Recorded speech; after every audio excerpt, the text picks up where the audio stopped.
Hello friends, welcome to my channel. हम बात कर रहे थे class 10th history the rise of nationalism in Europe, जिसमें मैंने आपको फर्स्ट और सेकंड टॉपिक जो करवा दिया था। उसके बाद हमने थर्ड टॉपिक स्टार्ट किया था the age of revolutions 1830 to 1848, जिसमें मैंने फर्स्ट आपको टॉपिक करवाया था जो इंट्रोडक्शन ही था इसका 1830 से 1848 तक, जिसमें मैंने आपको बताया था कि कैसे फ्रांस से होती हुई जो नेशनलिज्म डेमोक्रेसी की जो आग थी वो कैसे जो है आपके बेल्जियम, उसके बाद जो है ग्रीक तक जो है फैल गई, और बेल्जियम और ग्रीक जो है कि इंडिपेंडेंट जो है डेमोक्रेटिक जो है कंट्री थी वो हो गई थी। उसके बाद हमने एक टॉपिक पढ़ा था अलग से, the romantic imagination and national feeling, ठीक है, वो हमने पढ़ा था। तो उसमें मैंने आपको बता दिया था कि रोमांटिक पोएट्स थे जिन्होंने फोक सॉन्ग, फोक डांस के द्वारा जो है एक नेशनल सेंटीमेंट्स, एक नेशनलिज्म की जो भावना थी, फीलिंग ऑफ कलेक्टिव आइडेंटिटी की जो सेंस थी, उसको डेवलप करने की जो है कोशिश की थी।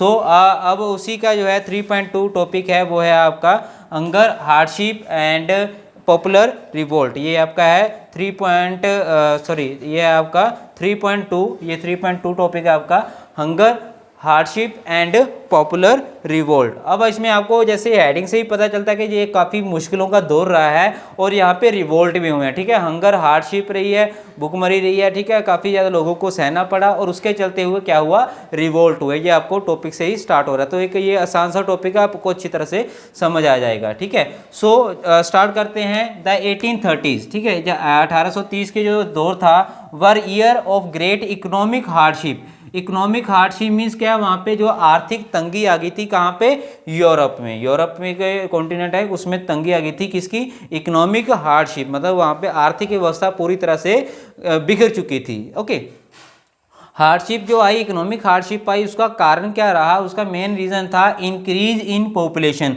बढ़ती जनसंख्या। वहाँ पे जनसंख्या बढ़ रही थी दिन ब दिन, ठीक है। अब बढ़ती जनसंख्या को पालने के लिए उनको भोजन भी देना पड़ेगा, उनके रहने के लिए घर भी होना चाहिए, उनको एम्प्लॉयमेंट भी चाहिए, ठीक है। बट वो चीज़ें जो हैं नहीं मिल पा रही थी। तो जैसे जैसे पॉपुलेशन बढ़ती गई, इंक्रीज ऑफ पॉपुलेशन होता गया, तो उससे क्या हुआ, अनएम्प्लॉयमेंट। फर्स्ट टॉपिक आपका पॉइंट है unemployment.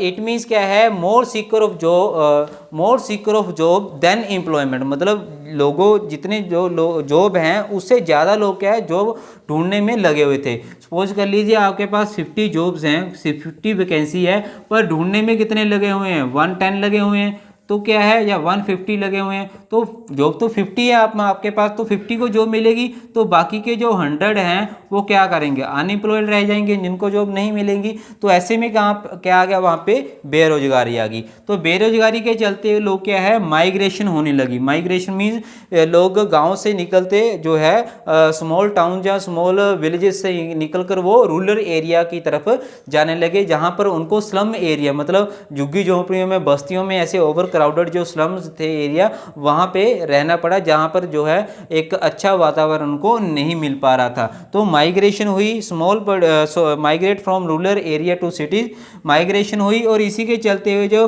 Stiff competition from the importers. अब क्या है, शहरों में भी जो इम्पोर्ट हो रहा था, बाहर से सामान आ रहा था, जैसे इंग्लैंड से सामान आ रहा था, जिससे क्या है कि जो लोकल प्रोड्यूसर थे, जो लोकल सामान बनाते थे, उनको कंपटीशन का सामना करना पड़ा। बाहर का जो सामान था, ठीक है, वो काफ़ी सस्ता था और बेहतर भी था। जैसे हम बोलते कि चाइनीज़ माल यहाँ पे आता है, ठीक है, तो वो चीज़ें सस्ती होती हैं और अच्छी भी लगती है कई बार, ठीक है। तो ऐसे ही जो है इंपोर्ट हो रहा था सामान, तो जिससे क्या है कि जो लोकल प्रोड्यूसर थे उनको जो है कंपटीशन का सामना करना पड़ा, और जिसमें जो है टेक्सटाइल इंडस्ट्री, जो छोटे शॉपकीपर्स थे, जहाँ हम बोलते छोटे टेक्सटाइल वाले थे, जहाँ हम घरेलू उद्योग वाले लोग थे, उनको इस चीज़ का काफ़ी नुकसान हुआ। तो इसके चलते हुए जो किसान थे उनको भी स्ट्रगल करना पड़ा, किसके चलते, उनको भी फ्यूडल सिस्टम जो था, और दूसरा जो उनको कर देना पड़ता था, वो जो फसल भी अच्छी तरह से हुई, तो इसलिए जो है ये साल जो है पीजन किसानों के लिए भी बहुत ही मुश्किल का दौर रहा। तो आप समझ गए कि मेन कारण क्या था, इंक्रीज ऑफ पॉपुलेशन बढ़ी, जिससे क्या है अनएम्प्लॉयमेंट बढ़ी, लोग क्या है माइग्रेशन करने लगे, और जो लोकल प्रोड्यूसर थे उनको भी जो है स्टिफ कॉम्पिटिशन का सामना करना पड़ा फ्रॉम दी इंग्लैंड। जो रॉ मटेरियल, जहाँ कोई भी फिनिशिंग गुड इंग्लैंड से आती थी, उसका सामना पड़ना पड़ा, ठीक है।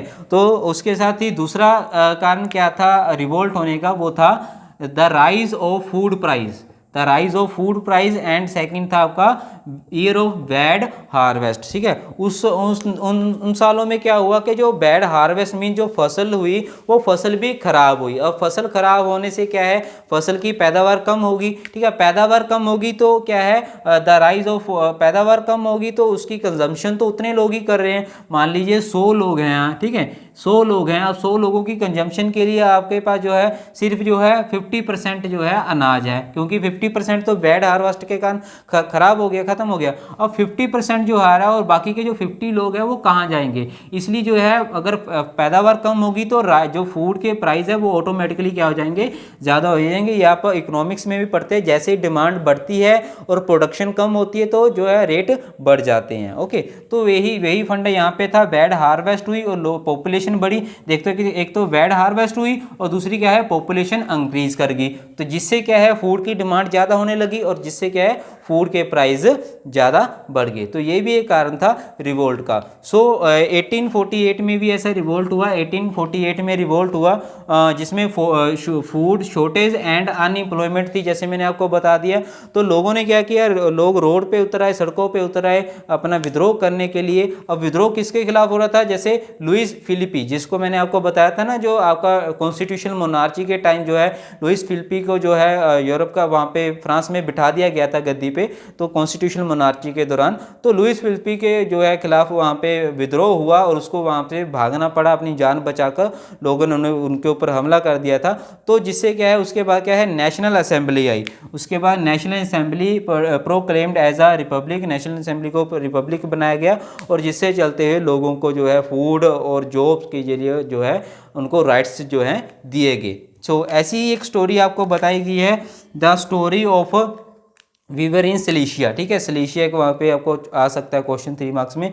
सिलेशिया में वीवर्स थे जिनको जो है वहाँ के जो आपके कॉन्ट्रैक्टर थे, कॉन्ट्रैक्टर क्या करते थे, उनको रॉ मटेरियल लाकर देते थे और उनको उनसे जो है फिनिशिंग गुड जो है तैयार करवाते थे और फिनिशिंग गुड को पैसा देकर वो वहाँ से ले जाते थे। बट ऐसा एक टाइम में क्या हुआ कि जो कॉन्ट्रैक्टर थे इन्होंने इसको पैसा नहीं दिया वीवर्स को, जिससे क्या है वीवर्स ने क्या है विद्रोह कर दिया और इनके जो कॉन्ट्रैक्टर थे उनके घरों पर हमला कर दिया, वहाँ से उनका फर्नीचर उठा लिया, कुर्सियां उठा ली, मेज उठा लिया, मतलब उनके घरों को लूट लिया। ठीक है, तो लूट के अपने वहां से ले गए। तो ये एक छोटी सी स्टोरी है, the story of viewers in Silesia, जिसमें रिवोल्ट हुआ कॉन्ट्रैक्टर और वीवर्स के बीच में। ओके, तो ये था आपका द हंगर हार्डशिप है पॉपुलर रिवोल्ट। इसमें ज़्यादा कोई समझने वाली नहीं है। एक मेन बात यह है कि इंक्रीज इन पॉपुलेशन इंक्रीज हुई, जिससे क्या अनएम्प्लॉयमेंट बढ़ी, माइग्रेशन बढ़ी और राइज ऑफ फूड प्राइजेज बढ़े, ईयर ऑफ बैड हार्वेस्ट। और ये आपको रिवोल्ट ऑफ 1848 ऐसा क्वेश्चन भी लिख के आ सकता है कि tell about something about revolt of 1848। तो आप 1848 तो आप ये सारे जो है पॉइंट उसमें